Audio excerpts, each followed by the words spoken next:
మీకు త్వరలో 10th class AP exams జరగబోతున్నాయి.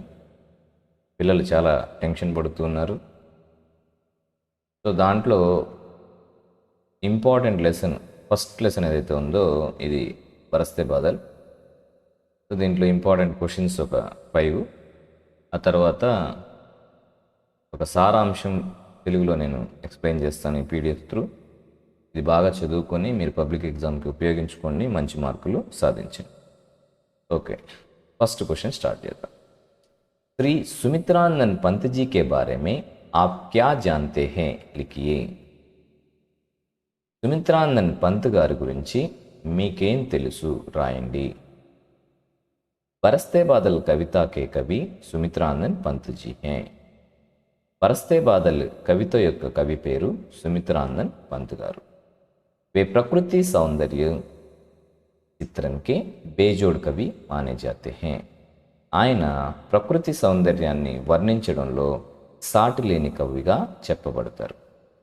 వీణా, గ్రంథి, పల్లవ్, గుజన్, యుగాంత్, గ్రామ్య, చిదంబర ఆది ఉన్కే ప్రసిద్ధ కావ్య సంకలన్ హే.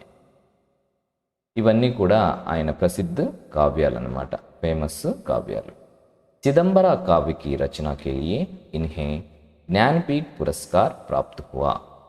చిదంబర కావ్య రచనకి ఈయనకి జ్ఞానపీఠ్ పురస్కారం అనేటువంటిది లభించింది.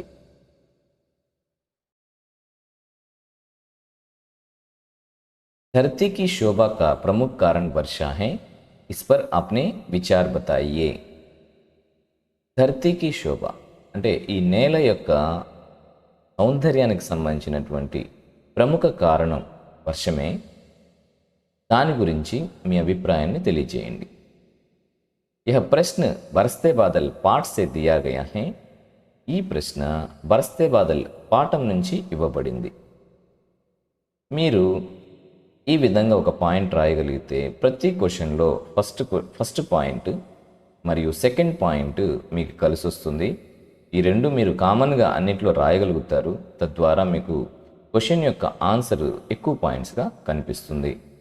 यह प्रश्न बरसते बादल पाठ से दिया गया है.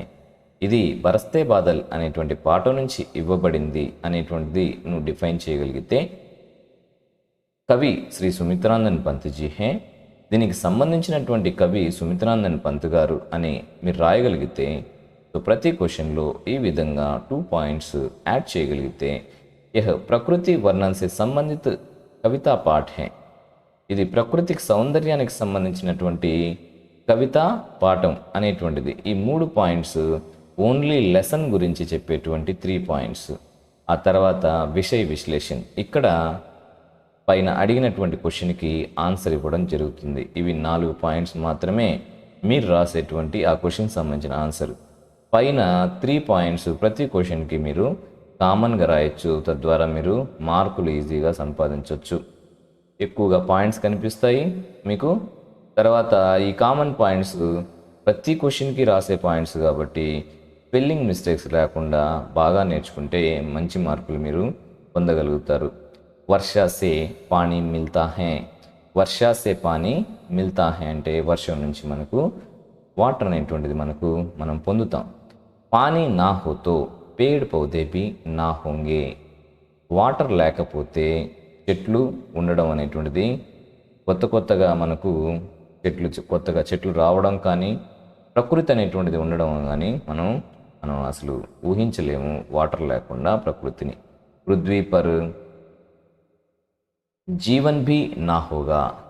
అసలు లైఫే ఉండదు వాటర్ లేకపోతే. పేడ్ ఔర్ పానీ కే బినా ధరతీ కి శోభా భీ నా హోగి. ఒకవేళ చెట్లు కానీ వాటర్ కానీ లేకపోతే ఇంకా ధరతీకి శోభ, బ్యూటీనెస్, ఆ సౌందర్యం ఎక్కడి నుంచి వస్తుంది అది కూడా మనం చూడలేం.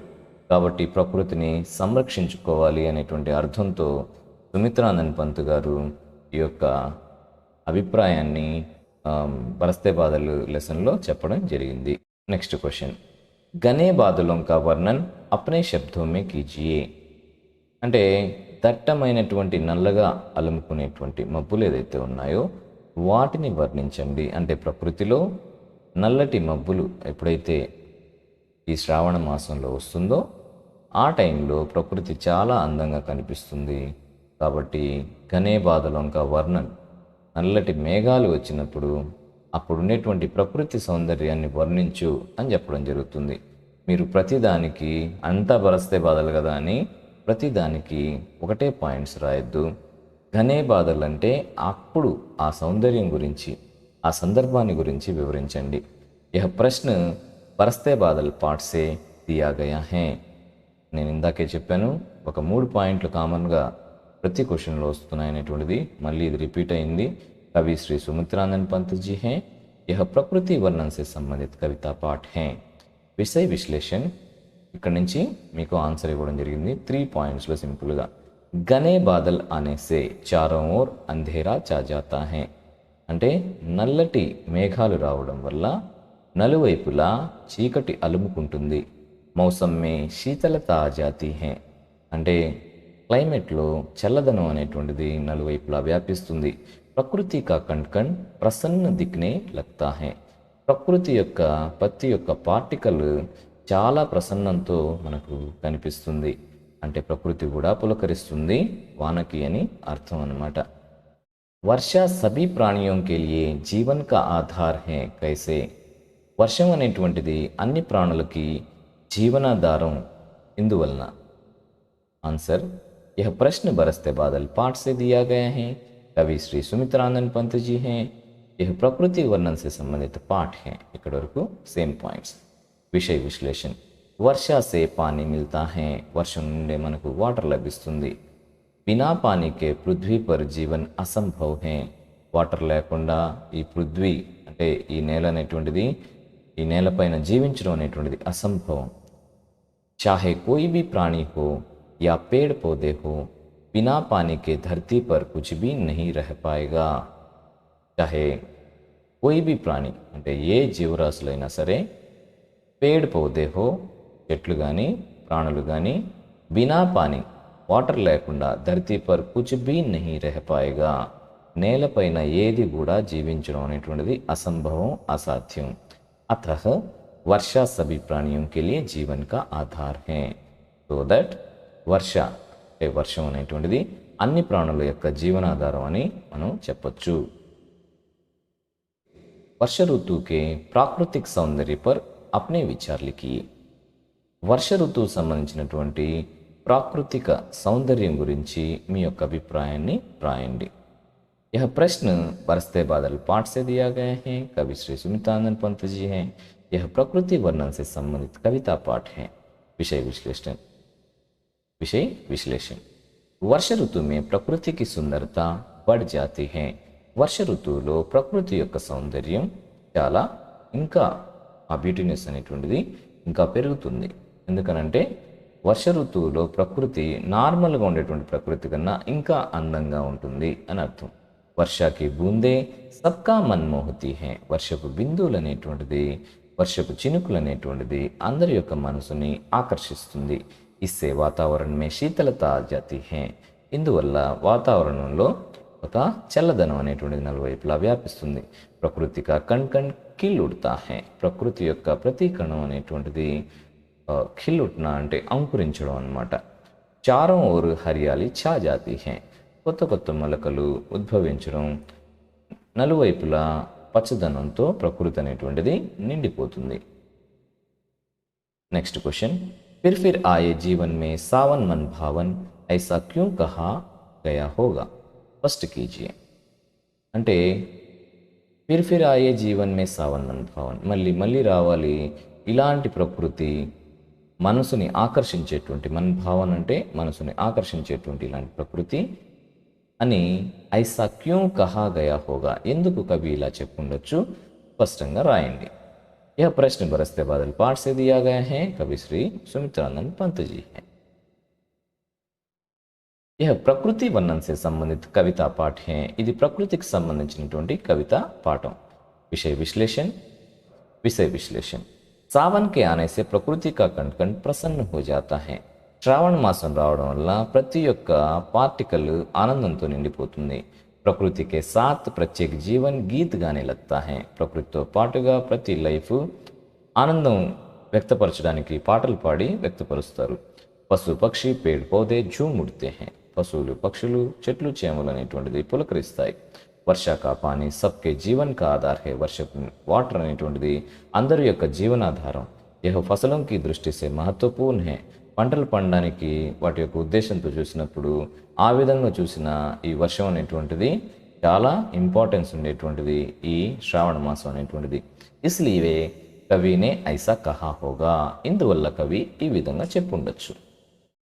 बरसते बादल कविता का सारांश अपने शब्दों में कीजिए. बरसते बादल कविता में प्रकृति का सुंदर चित्रण है. బరస్తే బాదల్ కవిత యొక్క సారాంశాన్ని మీ సొంత మాటల్లో రాయండి. బరస్తే బాదల్ కవిత మే ప్రకృతి కా సుందర్ చిత్రణ హై. బరస్తే బాదల్ కవితలో ప్రకృతి యొక్క సుందరమైనటువంటి వర్ణన అనేటువంటిది ఇక్కడ ఉంది. ఉసే అప్నే శబ్దం మే లిఖియే. దాన్ని మీ సొంత మాటల్లో రాయండి. కవి సుమిత్రానందన్ పంత్ జీ ప్రకృతి ప్రేమి హే. కవి సుమిత్రానంద్ పంత్ గారు ప్రకృతి ప్రేమికులు. ఇన్కి కవిత బరస్తే బాదల్ కే ద్వారా సిద్ధ కీజియే. ఇలా మీరు బరస్తే బాదల్ కవిత ద్వారా ఈ విషయాన్ని మీరు ప్రూవ్ చేస్తూ మీ పాయింట్స్ని తెలియచేయండి. బరస్తే బాదల్ కవితకే కవి శ్రీ సుమిత్రానందన్ పంత్ జీ హే. బరస్తే బాదల్ కవిత యొక్క కవి పేరు సుమిత్రానందన్ పంత్ గారు. वे ప్రకృతి సౌందర్య చిత్రణకే బేజోడ్ కవి మానే జాతే హై. ఆయన ప్రకృతి సౌందర్యాన్ని వర్ణించడంలో సాటి లేని కవిగా చెప్పబడతారు. వీణ, గ్రంథి, పల్లవ్, యుగాంత్, గ్రామ్య, చిదంబర ఆది ఉన్కే ప్రసిద్ధ కావ్య సంకలన హై. ఇలాంటివన్నీ కూడా ఈ రచనలన్నీ కూడా ఆయన ప్రసిద్ధ కావ్యాలుగా చెప్పబడుతుంది. చిదంబర కావ్య की रचना के लिए उन्हें ज्ञानपीठ पुरस्कार प्राप्त हुआ. చిదంబర కావ్యం కోసం ఆయనకి జ్ఞానపీఠ్ పురస్కారం అనేటువంటిది ఇవ్వడం జరిగింది. వీణ, గ్రంథి, పల్లవ్, యుగాంత్, గ్రామ్య, చిదంబర ఆది ఉన్కే ప్రసిద్ధ కావ్య సంకలన హై. ఇవన్నీ కూడా ఆయన ప్రసిద్ధమైనటువంటి కావ్యాలు. చిదంబర కావ్య की रचना के लिए उन्हें ज्ञानपीठ पुरस्कार प्राप्त हुआ. చిదంబర కావ్యం కోసం ఈయనకి జ్ఞానపీఠ్ పురస్కారం అనేటువంటిది ఇవ్వడం జరిగింది. ప్రస్తుత కవిత మే వర్ష కా సుందర్ వర్ణన హై. ప్రస్తుత కవితలో వర్షానికి సంబంధించినటువంటి అందమైనటువంటి వర్ణన చేయడం జరిగింది. పంత్ జీ कहते हैं कि వర్ష ఋతు బహుత్ సుందర్ హోతీ హై. పంత్ గారు ఏం చెప్తారంటే వర్ష ఋతువు చాలా సౌందర్యంగా ఉంటుంది. మే భీ సావన్ కా మహీనా ఔర్ అధిక్ సుందర్ హోతా హై. అందులో శ్రావణ మాసం అనేటువంటి ఈ మంత్ అనేటువంటిది చాలా ఎక్కువగా సౌందర్యంగా ఉంటుంది. మేఘ బరస్తే హే పేడోన్ సే ఛన్కర్ బూందే ధర్తీ పర్ గిర్తీ హే. మేఘ బరస్తే హే మేఘాలు కురుస్తాయి. పేడోన్ సే ఛన్కర్ అంటే చెట్ల నుంచి వాటర్ డ్రాప్స్ పడి స్ప్రింకిల్ అయ్యి ధర్తీ పర్ గిర్తీ హే నేలపైన పడుతుంది వాటర్ డ్రాప్స్. బిజిలీ బాదల్ కే హృదయ పర్ చమ్చమాతీ హే అంటే వర్షపు బిందువులు పడడానికి ముందు నల్లటి మేఘాలు రావడం వల్ల ఆ నల్లటి మేఘాలు అలుముకోవడం వల్ల ఆ మేఘాలు ఒకటి ఒకటి తగలడం వల్ల వచ్చినటువంటి ఆ బిజిలీ అనేటువంటిది ఆ మెరుపులు అనేటువంటిది హృదయంతో పోల్చాడనమాట. ఒక హార్ట్తో పోల్చాడు. అక్కడి నుంచి వచ్చేటువంటి ఒక వెలుగుతో పోల్చాడు. హృదయ పర్ చమాతి హే అంటే అది ఒక హృదయం నుంచి వచ్చినటువంటి ఒక మెరుపులాగా కాంతివంతంగా కనిపిస్తుంది. దిన్మే బి బాదల్ కే కారణ్ అంధేరా ఛా జాతా హై అంటే డే సూర్యుడు వచ్చిన తర్వాత చాలా ప్రకాశవంతంగా ఉంటుంది. కానీ నల్లటి మేఘాలు వ్యాపించడం వల్ల డేనే నైట్ లాగా కనిపిస్తుంది. అంధేరా ఛా జాతా హై అంటే మొత్తం నల్లటి మేఘాలు వ్యాపిస్తాయి. मन में अनेक प्रकार के सपने जगने लगते हैं. मन में అంటే మనసులో అనేక ప్రకార के सपने అనేక రకాలైనటువంటి స్వప్నాలు ఉదయిస్తాయి.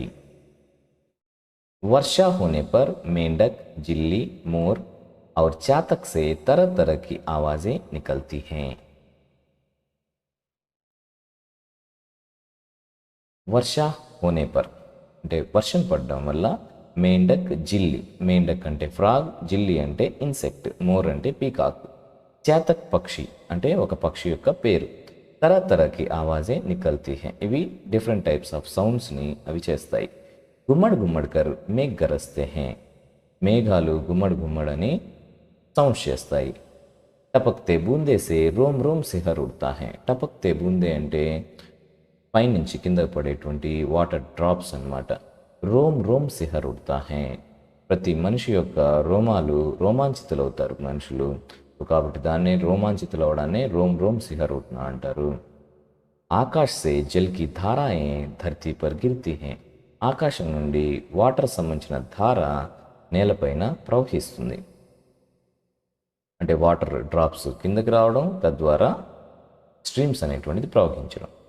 ఐసా లగ్తా హై కి మిట్టి కా కణ్ కణ్ అతి ప్రసన్న హే, మనకేం అనిపిస్తుందంటే ప్రతి ఒక్క మట్టిలో పార్టికల్ చాలా ఆనందంతో పులకరిస్తుంది, చాలా ఆనందంతో తన యొక్క ఆనందాన్ని వ్యక్తపరుస్తుంది అన్నట్టుగా మనకు అనిపిస్తుంది. వర్షపు బిందువులు పడిన తర్వాత నేల ఆ వాటర్ని తీసుకునేటువంటి గ్రాస్పింగ్ ఏదైతే ఉందో ఆ టైంలో అందరికీ ఆ విధంగా నేల పులకరించినట్టు అనిపిస్తుంది. కవి కా మన్ బారిష్ కి ధారాओं के साथ झूला झूलने लगता है, కవి యొక్క మనసు బారిష్ కి ధారాओं के साथ అంటే వర్షపు ధార అనేటువంటి నేల మీద ప్రవహిస్తూ ఉంటే దాన్నే తాడులాగా చేసుకొని ఊగాలని కవి తన యొక్క భావాన్ని వ్యక్తపరిచారు లెసన్లో. దాన్నే ఇక్కడ ఒక పాయింట్గా చెప్పడం జరుగుతుంది. జూలా జూల్నేకో, ఉయ్యాలలాగా ఊగాలని నా మనసుకు అనిపిస్తుంది, వర్షపు ధారతో ఉయ్యాల ఊగాలని కవి మనసు కనిపించింది, కాబట్టి తన భావాన్ని వ్యక్తపరిచినటువంటి ఆ లైన్ మీనింగ్ అనమాట అది.